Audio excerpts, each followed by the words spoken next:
What's going on, y'all? Welcome to episode 2 of season 6, and we're going to start out this game, or this episode I should say, with FCS Southeast versus San Jose Tech. And early on, San Jose Tech gets a nice sack, but we're going to see that FCS Southeast kind of has a little bit of fight in them, because they kind of get halfway to the distance to score here. But on 3rd and 10, you could obviously see the talent difference, and they end up getting the stop here. And we have a nice run for 6. Little was the person going to open up this game at quarterback for the San Jose Tech Sailors, and we're going to see Little trying to throw something deep there, didn't really get it, so we're going to see Baguette. We're going to see him pick up that 4th down, so it was a great pickup for him. A questionable ball from Little, but I think the talent difference from Becker to these other FCS level players, you can definitely see it, and I think Little got bailed out with that throw. And we're going to see a nice little underneath route to the receiver, getting the score 7-0. Obviously, this is going to be a blowout, so I'm probably going to skip ahead in this game once it gets out of control. But for now, we can just witness some nice defense against an FCS team, and see if this FCS team can do something like that, kind of make this game a little bit more interesting than it should be. We're going to get halfway, and they end up getting sacked here, so it's 3rd and long, and they run this RPO. Don't know what they were doing with that.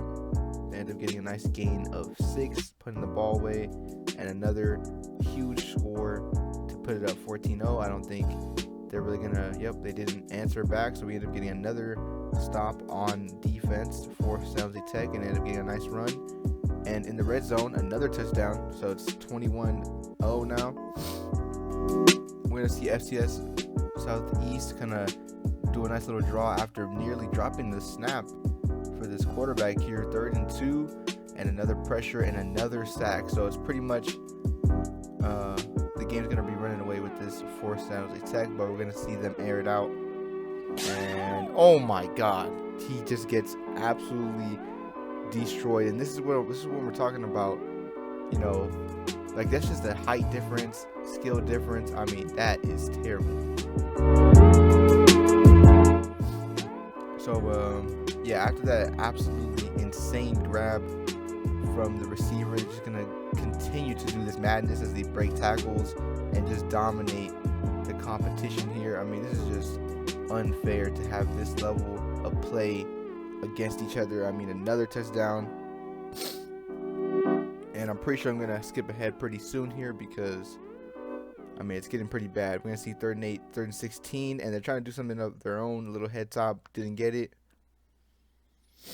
and bad ball from Little. So we're gonna see if Little can get another touchdown here, putting up the score even more.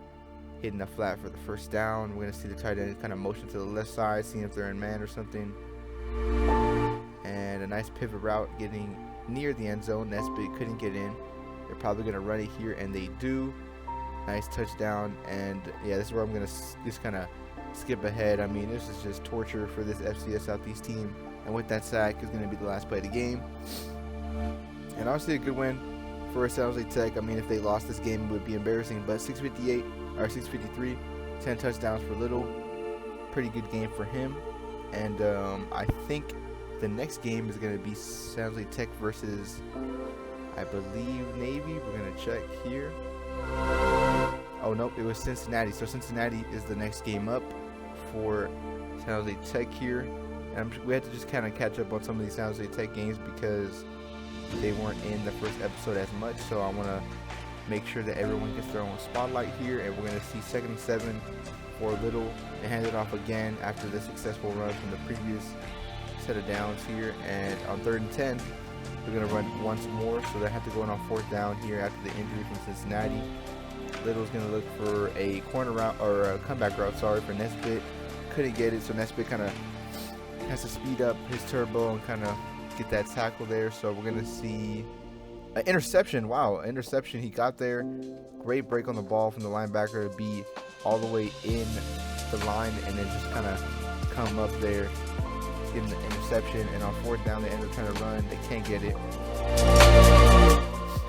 And Cincinnati end up running now, and 2nd and 7 for Cincinnati. They end up running it once more. The play is bagged, so it's 3rd and 5, and they end up running once more. I don't know why they ended up running 3 plays in a row.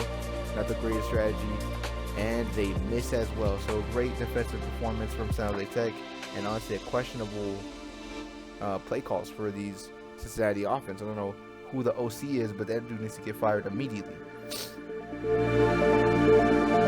So Little here is gonna get a receiver. I didn't get a C, but he ends up getting the 1st down, and they're just driving.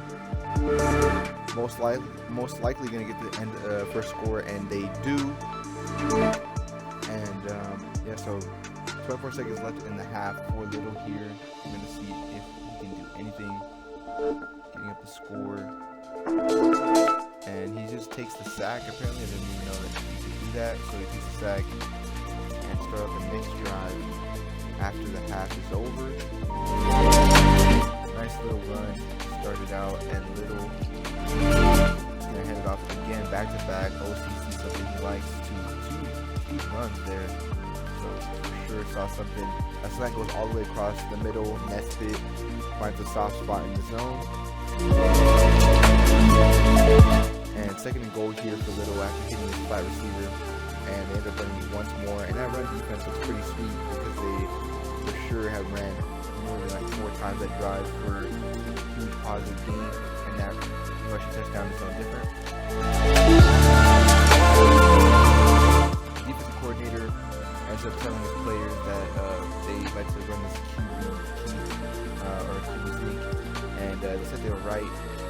The linebacker tried to line up in the hole, but just couldn't get it, so they ended up continuing this drive more or longer than they should have, and this looks like it goes all the way to the end zone. So that QB sneak on 3rd was the right call for Cincinnati after some crucial mistakes in the previous half. 4th and 7 was huge pickup for Little and his tight end. They both connected, and now they find themselves on another 4th down, and Little finds Nesbitt, so huge throw to Nesbitt there to get another 4th down conversion. And on 1st and goal, Little drops back deep and hits Nesbitt. Back-to-back receptions, getting the touchdown, 28-7. And a huge sack, honestly, a huge sack for this D-line here. And that gets the ball back for Little to get a chance to get another score, pretty much sealing this game in within 4 minutes to play. I'm gonna see Little drop back, and he has a lot of deep drops here, which sometimes can get him in trouble. Nice move, and couldn't shake the 2nd defender, so we're gonna see if he can get it on 1st, and he does, putting up 35 on this Cincinnati defense. And oh my God, the D-line is looking ferocious out there, just taking over the game essentially. And a nasty hit from this DB, hitting the running back and just leveling him. And this defense as a whole has been playing pretty solid and very aggressive, honestly. So we're gonna see 3rd and 20 after a couple of bad plays and a huge tackle to break. And now we're gonna see 4th and 11. Can Little get it done? He cannot. So big pressure from Cincinnati, and they end up running a screenplay after the blocking struggles. A dude flies past him. Oh my God! 27 breaks the tackle, and he goes down by the 45. So 4th and inches, and they don't get it. Oh my God! He has terrible hands, brick hands. Little throws an interception right after the turnover, and it looks like nobody can get her. 71 makes a nice play, and they end up scoring. So 21-35. Looks like the last play of the game there. Yep. So that's the final score. Huge win for San Jose Tech. Honestly, not what they wanted after that pick 6, but nonetheless, though, still a very textbook-looking game and a great win for them. We're gonna see Liberty come out against Florida State now, and Liberty has had some struggles earlier on in the season, so I don't expect too much from this team, and I do expect Florida State to beat them, but we're going to see right now. So Clapp finds himself on 4th and 11 pretty early here. He's just going to take a shot to Awuzie, and Awuzie, oh my God, Awuzie just jumps to the 2nd level and takes that dude's soul. So huge touchdown to the receiver after the Awuzie savior on 4th and 11. Clapp trying to get another catch like that, can't get it, so puts them in perfect position to score, making it 7-7. And a nice run by Drango, and I've been saying this all season, and I'll keep saying it. He's going to be a huge finalist for Heisman. If he doesn't win it, he'll still be a big impact on this team and probably going to take him farther than he should be.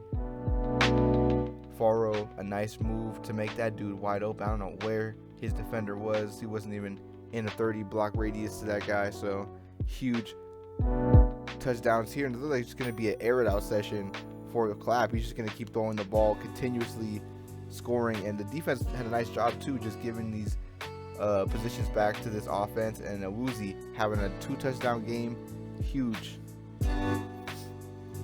And it looks like they already subbed in their backup quarterback to try to keep him fresh and ready for next season, because I'm pretty sure Clapp, the senior, obviously is not going to come back. So try to keep their next quarterback in line involved in a huge throw by the young QB, but between 2 people. Oh my God, what a nice ball from him to put them down on the 20-yard line. Let's just take a couple angles. That was a beautiful throw by him. And they ended up taking the win anyway. Regardless, I mean, we've seen it was a huge air it out session for Florida State, and honestly, a very impressive performance by their freshman backup. So definitely excited to see what he can do next season. Obviously, Clapp's the front runner now, and I don't really expect to see him get benched at all. But nonetheless, you know, we're gonna see some great things out of that team. I mean, Florida State's had some monumental success and honestly a catapult turnaround from what they were just a season ago. So I'm pretty excited to see what they can do here in this season.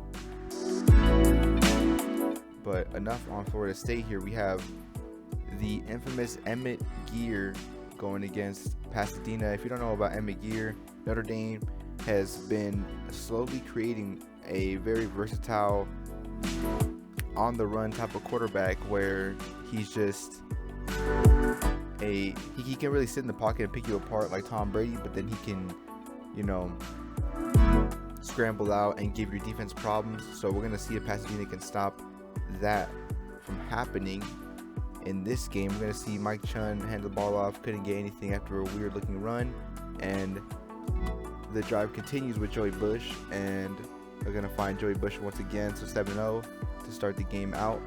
But nonetheless, Emmett Gear is a force to be reckoned with, and he does get that first down and a weird looking broken tackle there, and he absolutely crushed that receiver there. So 3rd and 5 for this quarterback. Can he convert here? He's going to roll right preemptively, and a nice read. I mean, to see the soft spot in the zone, just call that on his own. And like, this is what I was saying. This is what I was talking about. The mobility and ability to just get out of the pocket and call your own plays, and then the next play you're just going to read option, hold it, and just take the ball for yourself against this type of defense is a insane amount of confidence by this quarterback, and for good reason. So Mabry, our speedster that we had from last season, we put him at running back, as you know. Get a nice little angle route, and Joey Bush ends the drive 14-7, and Gears is ready to go once more. So we're going to see if he can do it on 3rd and 1. And he just gets absolutely drilled. I don't know what he was thinking of doing there, but we end up getting a stop here. And on 3rd and 10, Mike Chun finds a wide open Joey Bush, getting him down to the 30-yard line, and another 2nd and 10 to see if he can convert once more. A great route from Tim Curl, who's been quiet some part of this season. We thought he was going to have a breakout year, but nonetheless, you know, he's still a great versatile option for Mike Chun as a young quarterback, and he should be pretty grateful to have that. And oh my God, no, number 80, this tight end, broke a tackle and get down to the 30-yard line, and Gear for another touchdown, and a nice, I thought it was a touchdown, a nice throw. Couldn't hold on to the ball. A nice looking screen here to the tight end, getting him to a field goal. They ended up taking a field goal, and we're going to see if we can get a touchdown to cement the half. And oh my God, what a catch from Joey Bush against this type of team. We're gonna see if we can get something here. 2 seconds left. Probably gonna look at Joey Bush here. He's been open all season long, and we do. And what a catch. What a catch from Joey Bush. I'm telling you, he's probably gonna win the Heisman this year. If anyone else does, it'll probably be Kai Stark. But I mean, Joey Bush has been showing all levels of strength, you know, versatile, route running when he can, always had great hands. And Mabry fumbles the ball, which is pretty uncharacteristic for him, and giving Gear another chance. He pulls the ball, very confident in his ability, and he pulls the ball once more. And now it's third. Oh no, it's not third. They end up getting it. So 2nd and 10 here, and they fumble. Big, huge fumble from Lawrence, and Winston picks it up. So 3rd and 2 for Chun.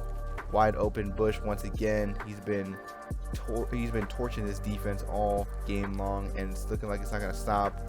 And a huge catch. Oh my, just absolutely cementing that he's better than everyone else on this field. And 1st and 10. Franchik runs the play down from the backside, and another handoff, and fumble, another fumble. This running back cannot keep the ball in his hands. Lawrence makes a nice play to shoot the gap, making this 4th and 8 for Gear. Oh no, Gear is subbed out, so I'm pretty sure that they know that they're not going to win this game. They don't want to enter their starting quarterback, and the backup immediately throws an interception to Emmanuel Hurt. And Emmanuel Hurt's looking pretty great as a safety this season. Hasn't really allowed many big scores, and always looking for a turnover in this case. And a nice sack for the stop there. We end up scoring, so the ball goes back to them. And another interception to Leon Irving, who's been questionable in coverage this year, but nonetheless he gets the interception, pretty much sealing this game out. Probably gonna get one more touchdown. And Chun rolling right, and oh my God, what a play by him, rolling right. And to see that type of play, I mean, look at this. He was getting killed, and he just throws a laser beam across the field for our receiver Ebner, the freshman as well, and he just dives and makes a play on it. So what a surprising way to end this game, 61-10. And I'm pretty proud about what we did here. 17 catches, 375, 6 touchdowns is a historic game for Joey Bush. That might be his best game probably to date. So, you know, we're really looking like we can do something here. You know, I'm really scared about this offense and our ability not to be as great as we can be. You know, our defense is obviously going to carry us, but I'm hoping that we don't end up choking. In a huge fumble for a sack fumble and immediate touchdown for South Dakota against USC. As I was talking about defenses, their defense comes up big, scoring first, and an interception, back-to-back turnovers for this team. Amazing. But like I was saying, you know, we really want a productive team. And oh my God, I just can't talk, because what are we looking at? We're looking at probably one of the greatest catches we've seen. Look at this. And even if you think he didn't get it, we can really slow it down here. Look at that. Toe on the ground. Perfection. But as I was saying, you know, Pasadena, oh my God, I can't even say anything. South Dakota's defense is just absolutely insane now. Maybe we should talk about South Dakota then. Let's just talk about South Dakota. And a huge way to start this game out against the previous national champion opponents here out of USC. They've had a big falling from grace, 1 and 2 from their previous, you know, national championship exploits. And what a great way to cement that South Dakota is ready for next levels of competition here. And now we're gonna see USC try to do something here, but another sack. USC's O-line has had very big problems against South Dakota's D-line, and they're going to try to throw up a prayer ball, and they finally get a touchdown on the board, so it's 21-7.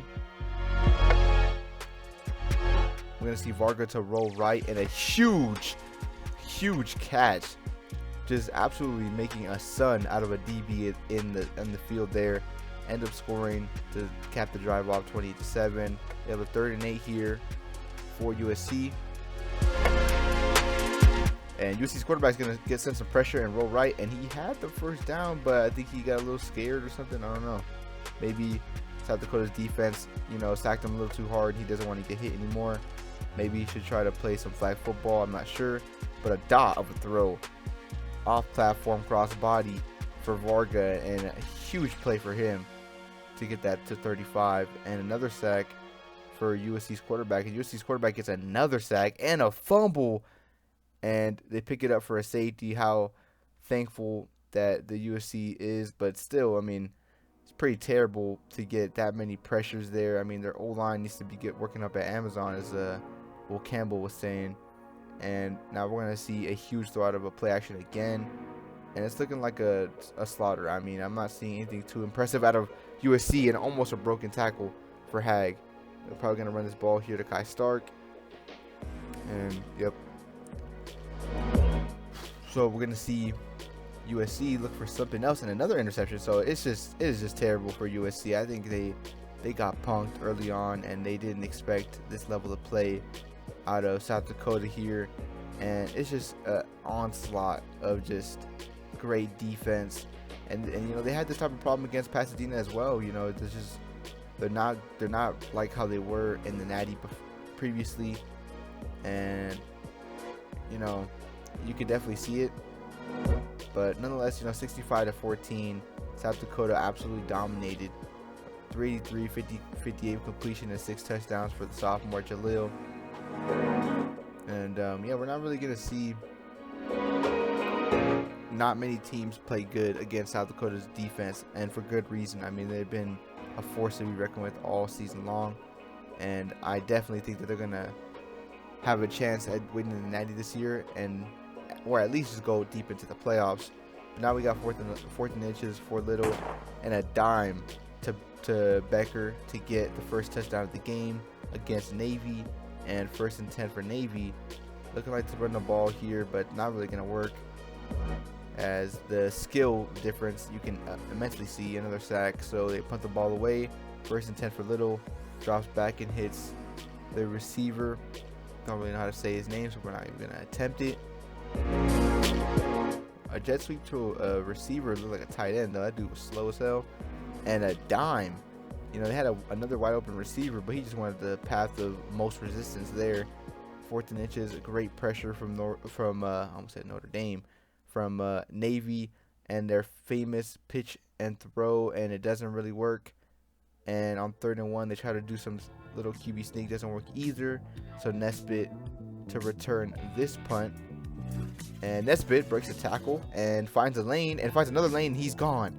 Oh my God, Nesbitt with his first punt return of the season, and it comes against Navy, and you can for sure see him celebrating in the end zone, and rightfully so. What a play by him to break a tackle and find 2 open lanes. Great blocks from his punt return team.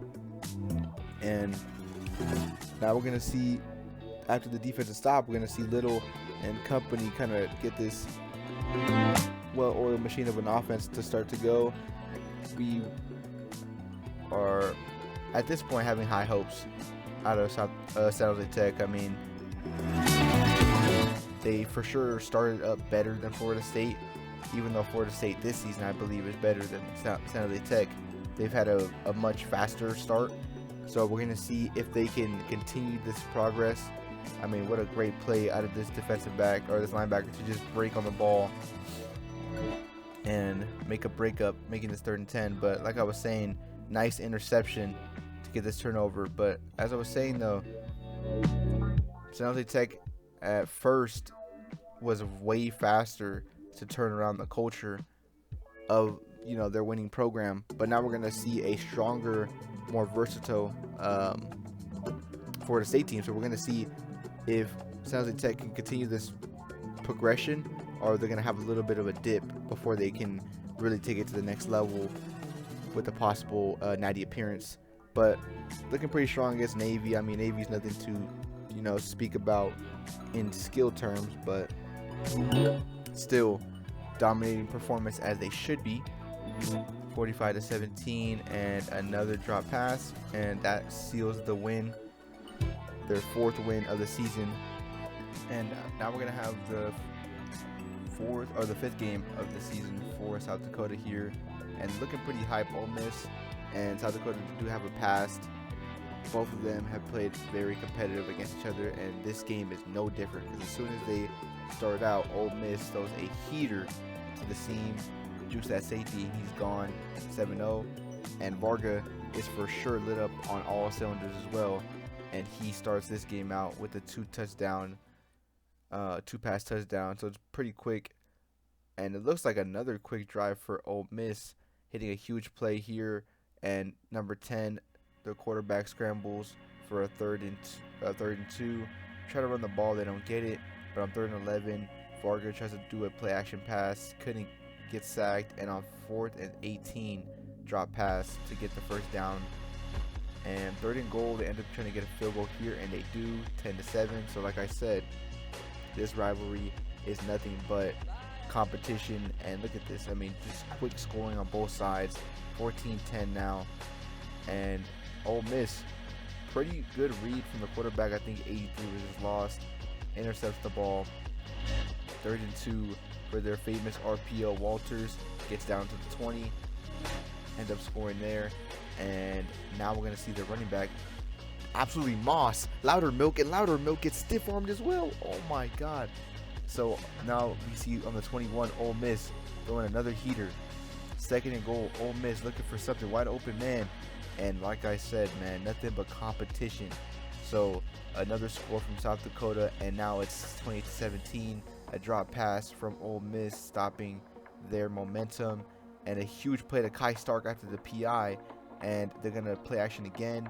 Varga looking and finds a wide open Jarvis Best, and one more to Best, gets the score, 35-17. Ole Miss looking for something here. Gets sacked, couldn't get it, 3rd and 12. In the pocket, pretty good pocket and a nice ball, but they end up scoring that drive. And to open up the second half, of Jarvis gets a nice pass to the right side, and once more to Savage. They end up trying to run with Kai Stark, and he's just untouched to the end zone. 42-24. Running back getting a nice read. 42-24. Another nice play to 83 in between zones. RPO for 81. And 4th and 3. Crucial, probably, to decide the game here, and nearly intercepted but batted away. Another play action and another sack. 4th and 15 for Varga. Varga gets pressure, doesn't get it. 3rd and 10 for Ole Miss now. He gets pressure, end up kicking a field goal. They get it. So it's 42-27 now. 3rd and 10. Hag gets it, gets down to the 50, near the 45, and Varga trying to get something on 4th down. Here rolls right, wide open, can't hit it. 4th and 6 for Ole Miss, and a huge throw, nearly getting sacked and in between 2 people. But will it pay off or will it not? We're gonna find out. 4th and 13, looking pretty bagged, and it is. So with 2 minutes left, it's looking like the game is over, and it is. Kai Stark. But like I said, this matchup never disappoints, and even though Ole Miss crumbled at the end and their record is 3-2, do not let their record fool you. They are always ready to put some real pressure on you as a team on both sides. I mean, offense and defense. But nonetheless, 231, 21 attempts, 3 touchdowns for Kai Stark is the main reason why they ended up getting the win over Ole Miss. And a huge throw from Mike Chun to Tim Crow on the sideline. And we've seen Mike Chun throw these absolutely beauty of a ball, just way better than he really should be able to at a freshman or redshirt freshman season. The only thing that Mike Chun has a problem with, he has really high highs and really low lows.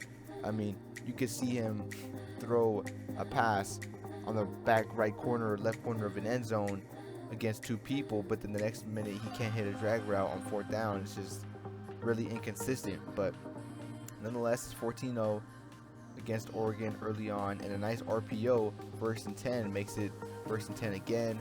That past midfield, and 29 nearly getting that touchdown, but he does the next handoff. 14-7. Tim Curl, nice play over the middle, holding the ball like a weirdo, and a nice route from him caps off 21-7.